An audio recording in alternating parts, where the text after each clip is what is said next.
Hey, here's a fun fact. Lyra Valkyria is an idiot. And Rusev says he wrestles like a god. Sadly, he talks like a baby. And I never thought I'd say this, but Cody Rhodes broke my heart. But mainly Lyra Valkyria is an idiot. Anyway, it was Raw last night, and here's some things that happened. Seth Rollins came out to open the show and said he was a visionary, he was a revolutionary, he was Seth freaking Rollins, and the crowd were all hypocritical idiots who didn't know what they wanted. He's kind of right. Speaking of hypocritical idiots, hi Lyra! Then we were off to the races as Penta took on Bron Breakker in a banger of a match. Man, these two can wrestle. And Paul Heyman looked on like he wanted to cover them both in jelly, get his phone out and take some video. It was an even 50-50 match until Bron speared the mind, body and soul straight out of Penta in midair, and that was that. Seth said this was Penta's one and only warning. Penta would be an idiot to cross him again. Speaking of idiot, hi Lyra!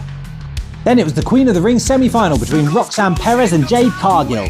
Roxanne Perez wanted to go for Jade's legs. Jade wanted to use Roxanne Perez as some kind of crash test dummy. Also, when did Jade Cargill start licking people? It's kind of weird. Anyway, as we all suspected, Jade won. Only an idiot would bet against her face licking her way to the Queen of the Ring title. Speaking of idiots, hi Lyra! Karrion Kross proved he's the world's greatest husband by wearing his wife's merch. Sami Zayn proved he's not a very good listener and punched him in the mouth. Scarlett showed zero concern on her face. And now we know Karrion Kross is actually going to have a match. Hooray!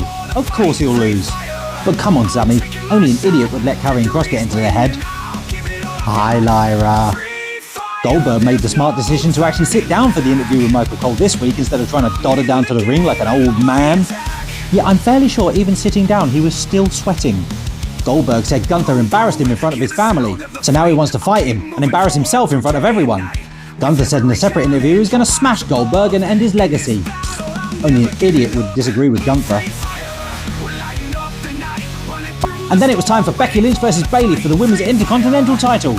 And these two went at it, toe to toe, block for block, move for move, just proving how well they know each other. It would only take an idiot to get involved in this. Cue Lyra Valkyria who got involved, unburying Bayley from the rubble at ringside. Then Becky Lynch accidentally hit her with a baseball slide. So Lyra Valkyria got a sweet revenge on Becky Lynch by winning her the match. Yeah, that makes sense. She got her revenge by winning her the match by disqualification. What an idiot. Raquel Rodriguez called Rhea Ripley down to the ring. Rhea Ripley came down to the ring and ended up looking like a bit of an idiot. Where have I seen an idiot before? Hi Lyra! Then out came Cody Rhodes with his brand new trampoline to take on Jey Uso for the King of the Ring semi-final. This match was far better than it should have been. It was so good. Until Cody won and I died a bit inside. Much like Bayley did because of an idiot. And that was